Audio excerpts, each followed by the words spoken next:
Hello, my fellow readers. Dark777 with another fan fiction review. As always, a link to the stories will be in the description below. Please like the video, subscribe to the channel, click on that bell for notifications, leave a comment in the comment section below on your thoughts on the story and any violations of my opinion. My opinion is not indicative of everyone in the world, so please respect that. So, I got two stories today.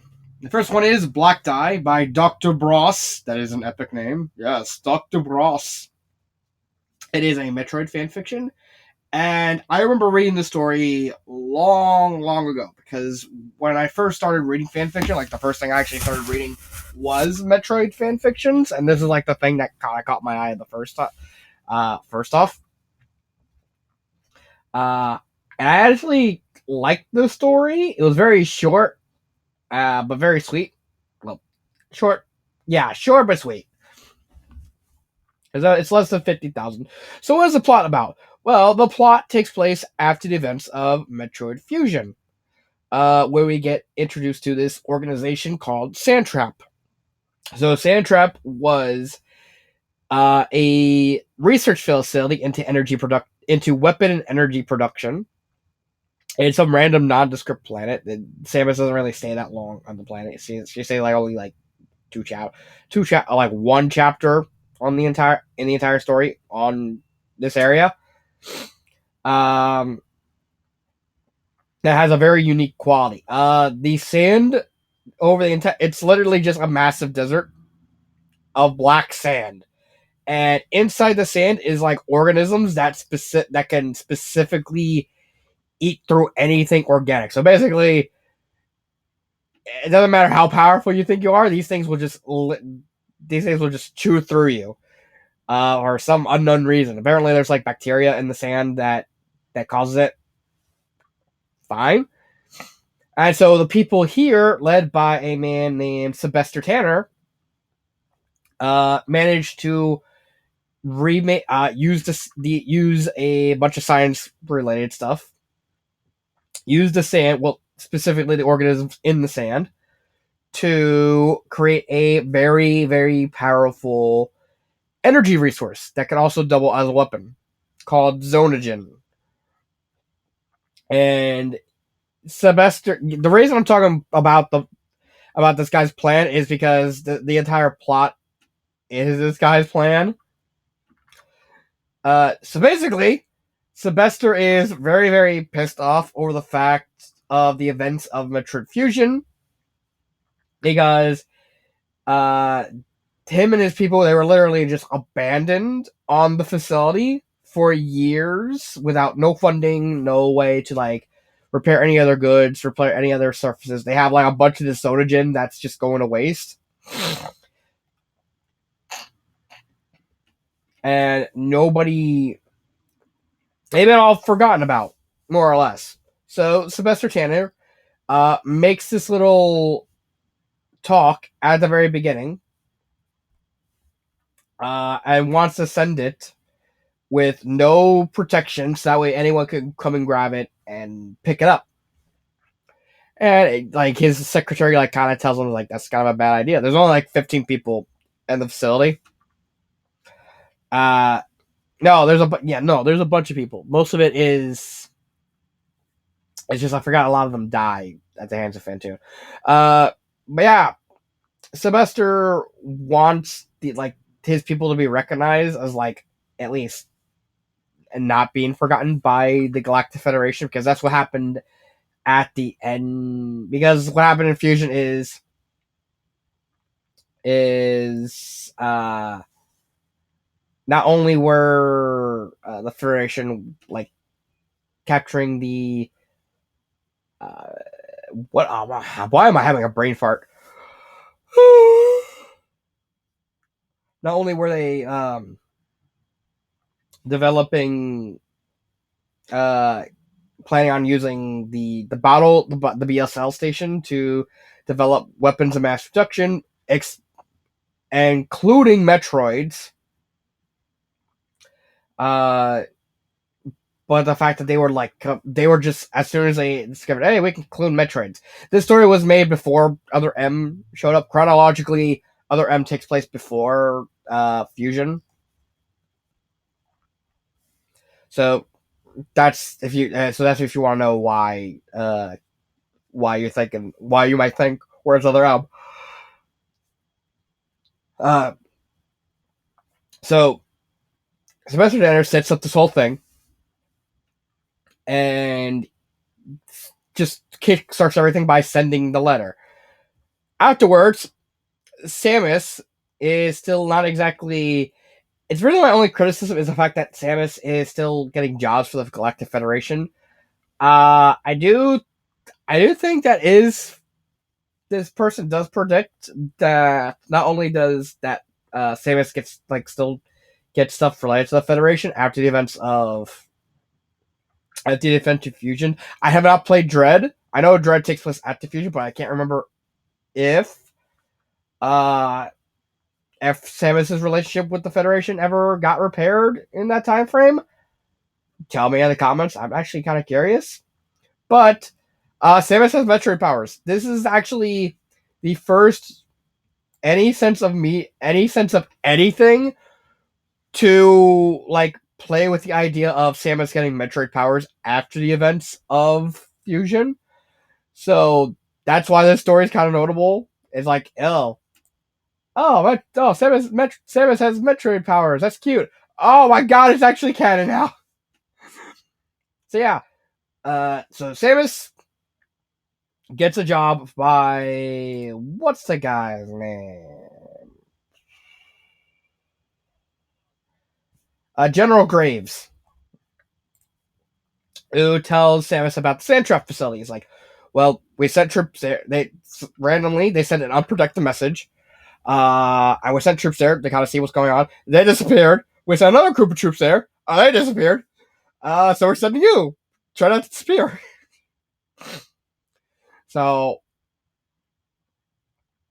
Samus goes to sand trap, manages to get inside the facility, finds a bunch of people dead except for the lady. Yeah, the tall outside the tall lady and like the guy named Worms.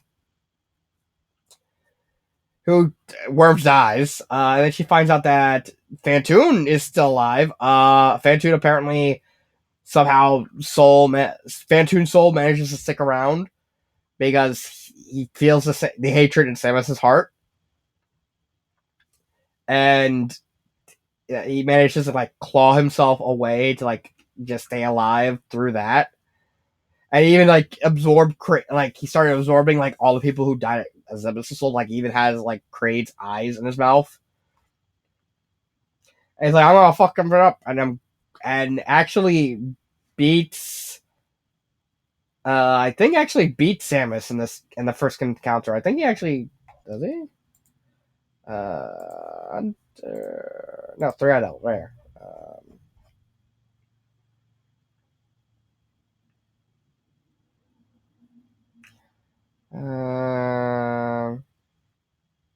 No, Fantoon kind of lets her go because he starts acting up because he's Fantoon's already literally dead. Like this is not even Fantoon. This is the spirit of Fantoon. And it's just 14 chapters of her chasing Tanner across the galaxy, and then meeting like other organizations like the Vespula, which are like wasp aliens, and then also the Black Hole Gang, which are like complete mysteries. And they have like a little girl in roller skates work as one of like their top executives. It's really weird. It's actually kind of my big one of my biggest complaint is the author tries to do like so many of these cool ideas, but like the fact that the author hasn't written anything. Like you can go here, 2009.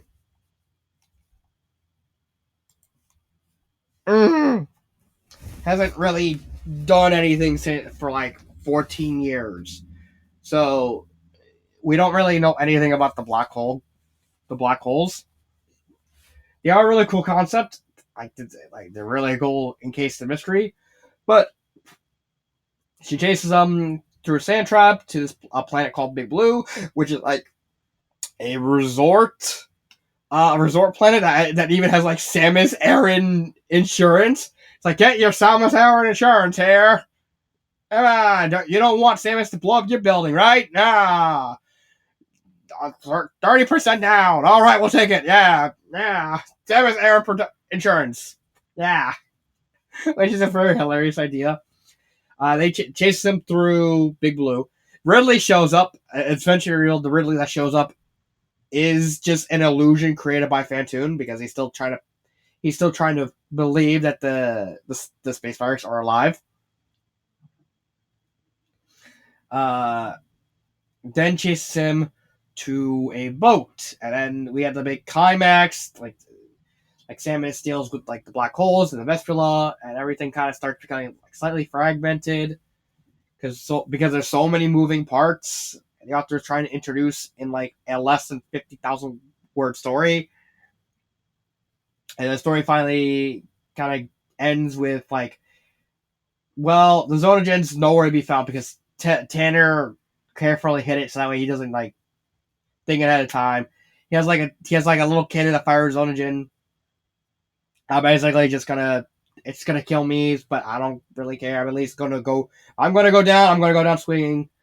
Samus tries to talk to Tanner, basically try and see reason. The actual Ridley shows up, palm fuck out of nowhere, which is honestly really stupid. I'm gonna talk about that. So at the end, Samus is not really a fight. It's more just Samus trying to not make Tanner destroy the ship they're on. Tanner's whole reasoning is like they feel betrayed by him and most of Sandtrap were all military men. They got betrayed. Like they couldn't even they like starting out running. They were just out of resources. They were out of funds, and like they couldn't even try and leave because the story kind of established that the Federation's like keep them there. So it's like we can't even try. We're just trying to make some money off this project. So you can see us as being evil. I'm seeing us as like trying to make something out of nothing, which is fine. And in the middle of the room, Sylvester starts getting like drooled on, and he looks up and he's like, "There's Ridley right there," and he's like, "He eats Tanner," and like Samus is like, "What the?" And I'm like, "What the?" Because I don't know if you know this, Ridley is dead. Like canonically, Ridley died in Super.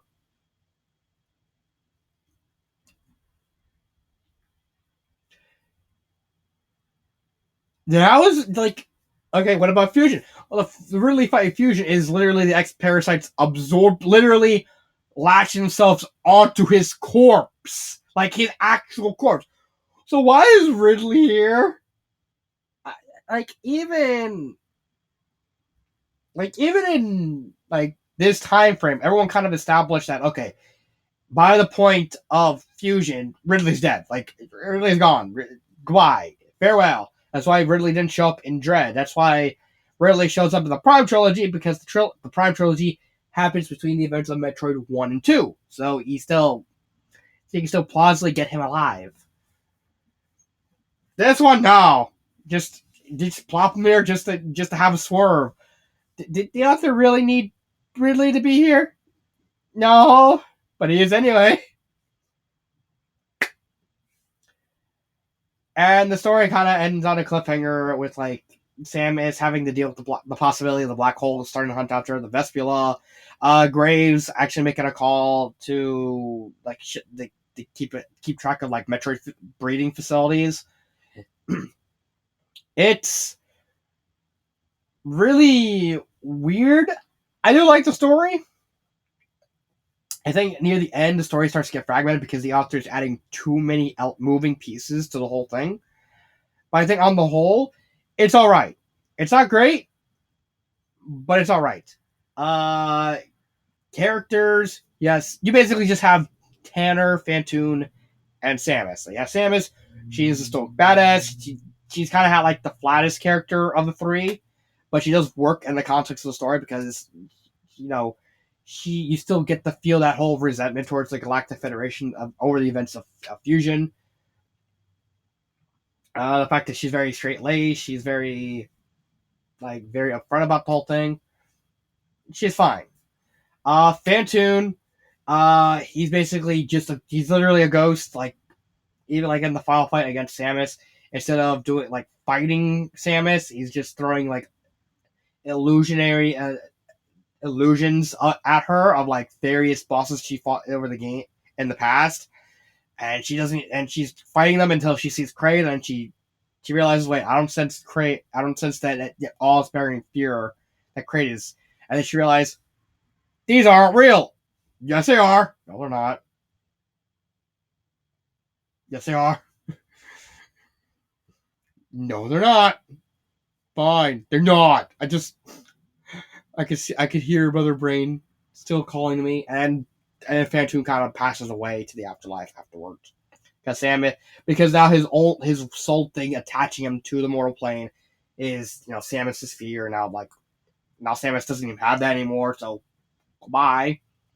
And you have Tanner, who's basically like an understandable villain of wanting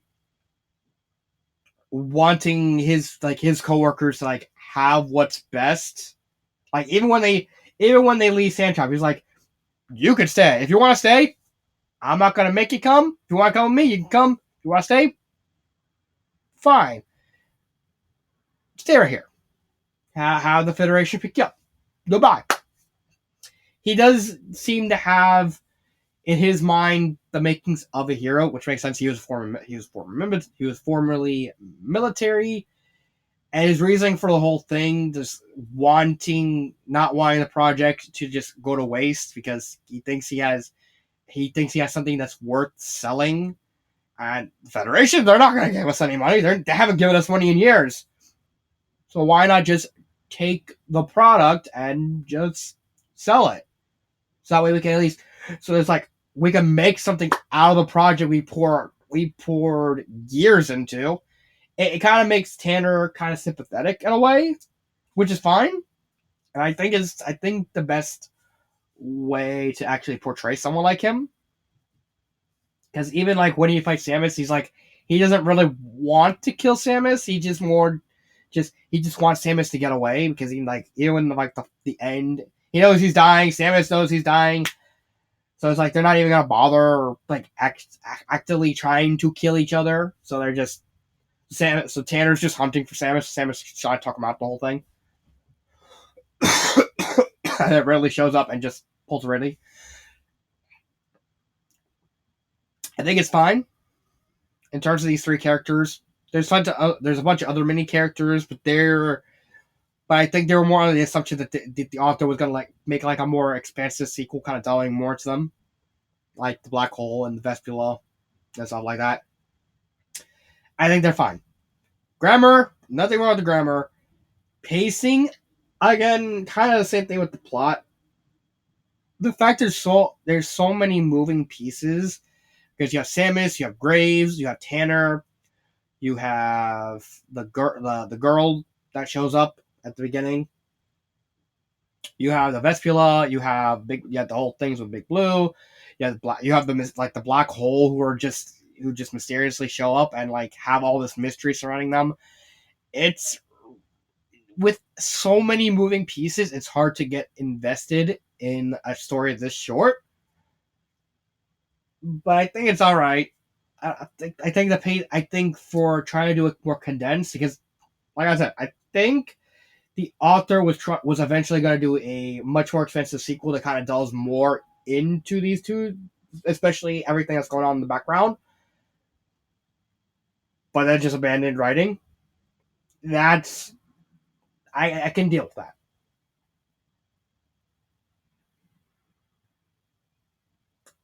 I think that's really all I have to say about that story. Would I recommend it? I would actually recommend it. If you're a Metroid fan, go ahead. I would actually recommend it. What would be my favorite part? I don't know why, but just the image of Samus Aran getting run over by a truck is actually kind of hilarious. Like I said, I don't know why. So basically, the context is it's near the end of the Big Blue part of the story. The illusion Ridley shows up, and starts hunting Tanner and his people. Samus chases after them using the speed booster. Samus and Ridley start fighting on top of the main truck where Tanner's on, while Tanner's like trying to take pot shots at him. Ridley burns his arm, damages his arm. So Tanner, being smart, puts on the brakes. Ridley and Samus go flying in front of the truck. It's like, all right, we're gonna take care of these two people. Puts the truck in gear, starts speeding up over them, and then as he gets on top of, he turns off the anti-grab grab machine. So now like the truck just starts dragging them both. It's ridiculously brutal, and I have no idea why I like that part. It exists, and I love it. But yeah, that would be my favorite part. What would I change? Honestly, I think someone should just take the story and write a more expansive sequel to it, because I think there's nothing structurally wrong with this story. If you want to, someone could probably come and adopt this story, rewrite, and do like a rewrite of the whole thing and just expand the whole everything that's shown here. But I think that's really it. I think either make a sequel or have someone rewrite or someone do a rewrite. That's it. And I don't have anything more to say. It's like I said, it's ridiculously old, 2004. But let's move on to the other story. Antisocial Behavior by Grey X. It's an X-Men and Cinderella crossover. I have to admit, this is not the author's best work. So, you're wondering, wait a minute, Grey X, didn't you start? Yeah, I did do Grey X stories. I did the Fusion of Destinies 1 and 2, those Metroid Harry Potter fics, and, what was the other story?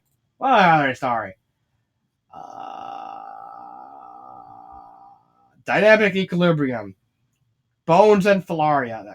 Yeah. Hey, do you have any in here? Okay. This story is not Grey X's best work, because I really liked both Fusion of Destinies 1 and 2 and Dynamic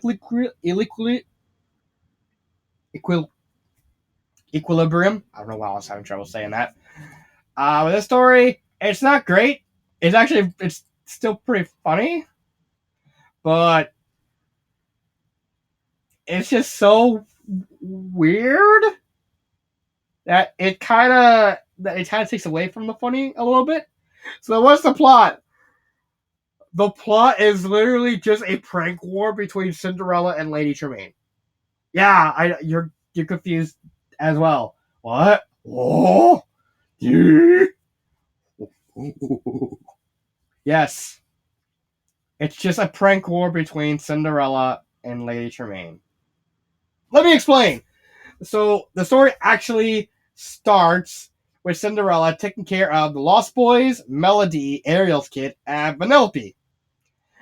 Cinderella's just completely doesn't know what to do because they're like running a rock house. So what does any sensible princess do? She pulls out a Star Wars blaster and shoots the sky. Sit down. Don't make the Princess Jedi angry. Okay. He was also an insult, like, because Melody was voiced by Tara Strong. It's like, it doesn't matter who you'll always be overshadowed by a pony. Makes Melody angry. So, trying to distract the kids, Cinderella told a story of what happened in the past, basically learning a valuable lesson going too far, which is the aforementioned prank war. So what happened was Cinderella got into a boxing match.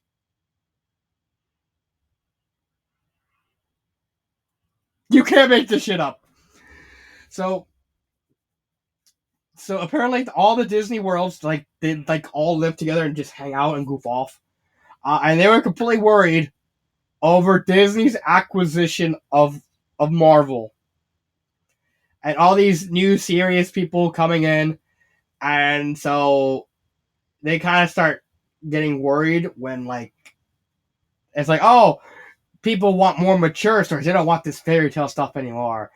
And everyone in the Disney world is like trying to act more super serious and more trying to emulate the Disney heroes. Like They even have like a few examples of like like when Elsa showed up and she like starts acting like Iceman. It's like, I can make an ice slide too. Oh, like all the Disney princes like completely confused about the whole thing. Meanwhile, Phil, and Prince Charming, they're on their way to the House of Mouse to compete in a boxing match against Snow White. However, Snow White gets sick because she gave herself food poisoning. So Mickey, panicking, decides, we need a volunteer. Who gets a volunteer but Kitty Shadowcat from the X-Men. And then cue like grand staging from like various Marvel characters, particularly the X-Men heroes and villains, and the Disney characters are like they were just there. And then Lady Tremaine like shows up with like her daughters Anastasia and the other one. I can't remember the other one. Who Tremaine literally just wants to see Cinderella get beat up. And so they even do like a 12-round boxing match of like, it's like, no, I will not. I will go the distance to piss off Lady Tremaine. And Cinderella actually goes the distance of like, she still loses to Shadowcat, but she doesn't get knocked out, which is what Tremaine wanted. So basically, Cinderella manages to survive the 10 rounds on her feet. Granted, she passes out like almost immediately after. And then the Disney side and the X-Men side start yelling at each other and start throwing like, and Tremaine's like, all right, as long as nothing stokes the fight. And then Maleficent like 10 feet behind her. It's like, I will fucking kick your ass! And then she starts a massive fight. And ends with like Tremaine getting injured because Maleficent in her dragon form basically bites down on Juggernaut and makes him land on Tremaine, like breaking all her bones. And then they end up in the hospital like a bunch of other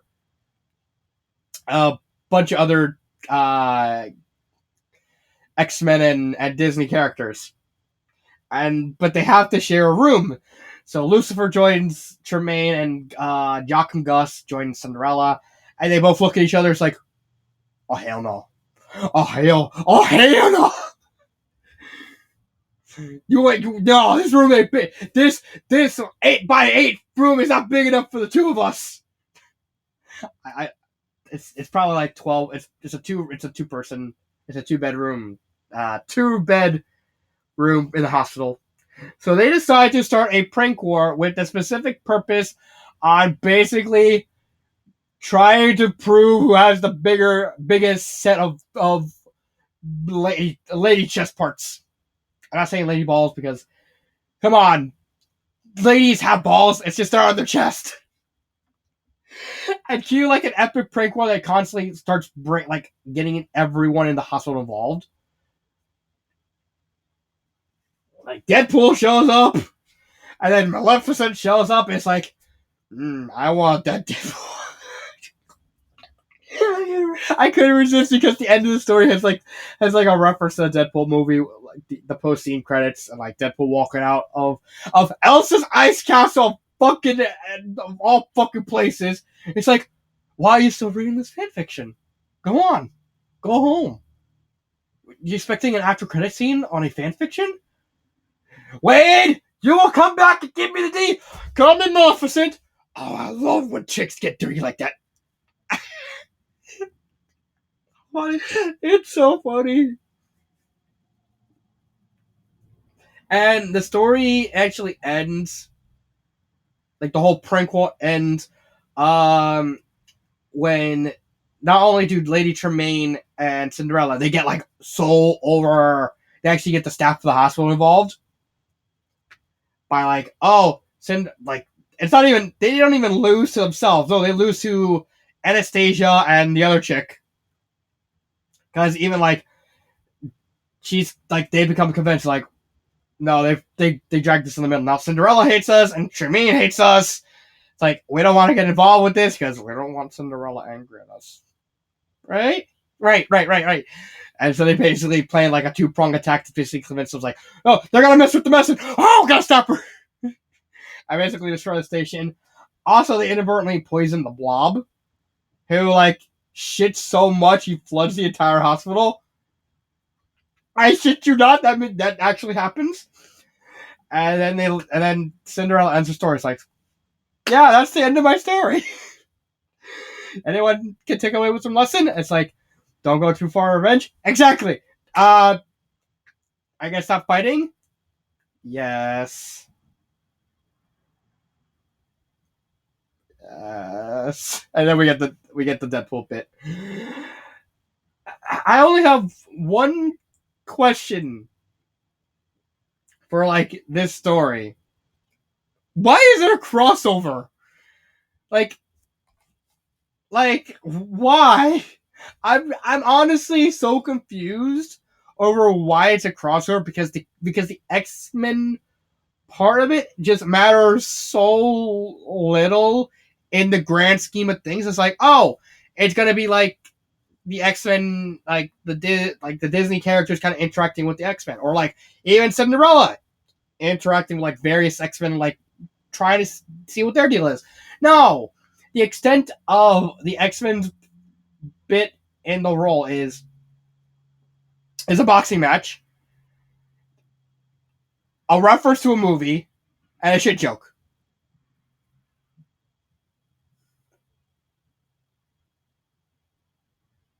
Like you can make this just a general crossover and still have everything play out. Like, I don't know, Lady Tremaine end up in the hospital because you have to get like you could just had Cinderella box Snow White. Or hell, you could have just simply had Snow White box like Mulan or something like that. I don't know. Or like instead of Juggernaut landing on Tremaine, if you want to add a Disney character at landing on Tremaine, just make Simba. Like you had access to like every single Disney character. You could have just grabbed Simba or even Ursula. Like you could have just grabbed Ursula. Like, oh, like Ursula and Maleficent get into an argument, and Maleficent gets so mad she like kind of inadvertently tosses Ursula onto Tremaine, breaks her body. Okay. And then there's Deadpool, who's just there to be a stand-up comedian, and also do the bit with Maleficent. It's like there's it doesn't even matter. Like I can't even like criticize how they're using the story because they're used as well as they should have. It's just I'm just so baffled why they're here, and I don't get it. Like, did you really need to do Cinderella cross? Oh, like if hell, I would even forgive like the X-Men are kind of like take a more proactive approach in helping Cinderella. Like Cinderella starts asking like various X-Men heroes to like, hey, help me out with this thing, and she kind of drags them into like as a thank you for, like boxing with Shadowcat, and Maleficent does the same thing with the villains, and the villains' whole motif is like, nah, we wanted Cinderella to fucking get her teeth kicked in, so we'll help you. Like, but they like barely matter at all. I don't get it. This kind of extends towards the characters because this is a comedy story. Characterization kind of takes a back seat. They both kind of act the same. We get Cinderella who's in the boxing match. She sees that Lady Tremaine's there. She gets like just really, really frustratingly pissed and starts like fighting back against Shadowcat and actually starts doing some damage on her. Again, Cat still wins in the end. But she kind of reignites her drive, and she kind of carries her character throughout the rest of the story. Like she wants actual revenge over all the torture she did because she can't deal with the fact that I'm sharing a room with this woman. And the same thing with Tremaine. It's like I don't want to share a room with this woman. Rolling up sleeves. I'm gonna make your life hell. I'm gonna make your life hell. Well, I'll make your life heller. I'll make your life hellish. Infinity plus one. Yeah, I know you.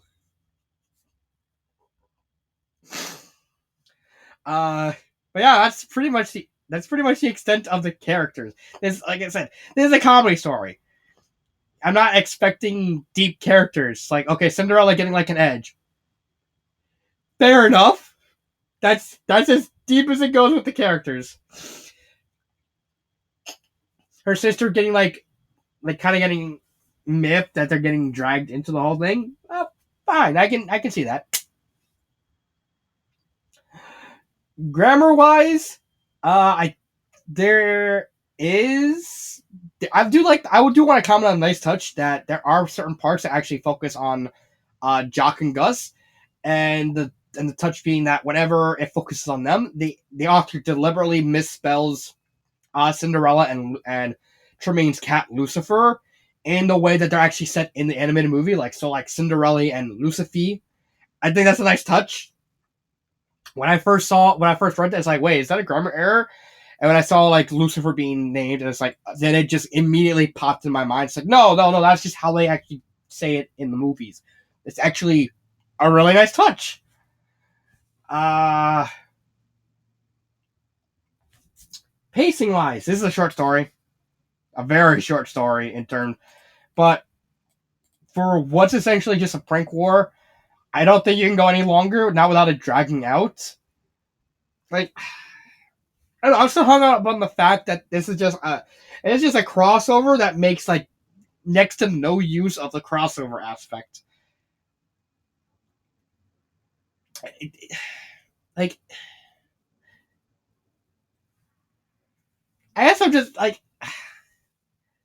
and this is coming from the author that kind of did like such a like made a crossover of a detective story crossing over a show that's based around a forensic scientist who who studies bones to solve crimes, and an island full of vor.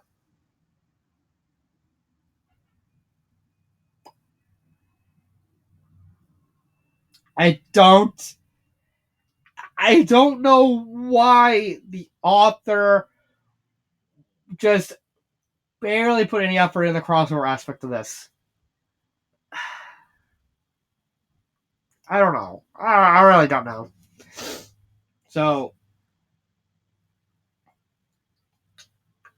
but I think that's the pacing is fine. It's so short that it doesn't drag anything out, because that's kind of like the flaw in like comic stories. The longer you make the story, the more it's gonna drag out, and the more it's gonna start sucking. So having a story be this short, I think there's like around like once you get past like 40,000, 50,000 maybe, then you have to start adding more context and content, and and just add more things to the story. Otherwise, it's just gonna drag. It's just gonna drag. But it's not short enough to kind of get the kind of show the escalation of the prank war between Cinderella and Tremaine. That's fine. So, would I recommend the story? As much as I'm confused, as much as I don't like the fact of the crossover element, I still recommend it. It's a very, it's really hilarious. And no matter how much I crap about the lack of a crossover, the fact that this is a comic story that's really hilarious. It has a lot of winks and nods to both Disney and Marvel. Is just really well done. I like the hilarious image of like the blob getting like chasing a wheel-bound Cinderella while all like on like like one of those deluxe moving chairs.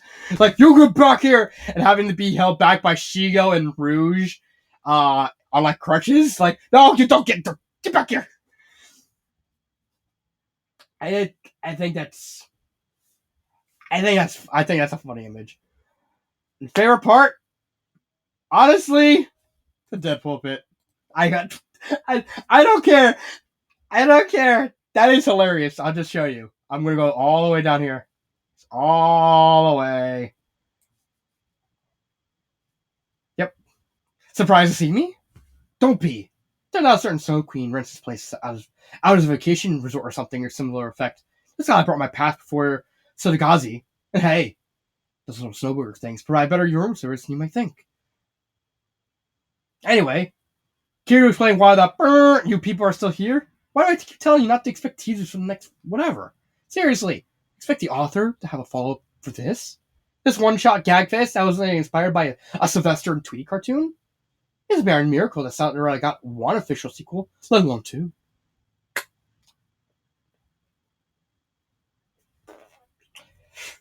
But as for what this author would like to do next, well, I guess it's a little secret. Turns out he's had an idea for a Sailor Moon X-Men crossover, prolicating for about a decade, and 2017 is when he's finally resolved to start it. I'm grilled about taking his sweet time. Hey, look at that turns took for yours truly to slice and dice his way to the big screen. No word yet if yours truly would be mingling with those fugu-clad schoolgirls yet, but I could be persuasive. In the meantime, well said! Get your charred and scarred butt back here once. Call me Maleficent! No need for touching myself tonight. Boom chicka wow wow. I don't care. This whole story was worth it just for this bit. I don't care. I don't care. Worth it. What would I change to the story? Nothing. Maybe at best, just try and, I don't know, add more elements. Like, maybe have Kitty show up to apologize for the beatdown, the ass whipping Cinderella got. Just try to get the hell, or maybe like have Kitty be like the focal point of the prank war. Like, oh, they're pranking because Kitty's there, and Kitty's kind of like dragged in the middle of it, and she's like trying to play. She's kind of reluctantly forced to play along because she gotta cause the whole thing to happen. But that's really minor. Yeah, that's it for these two stories. I will see you next time. This has been Dark Symphony 777, and cut.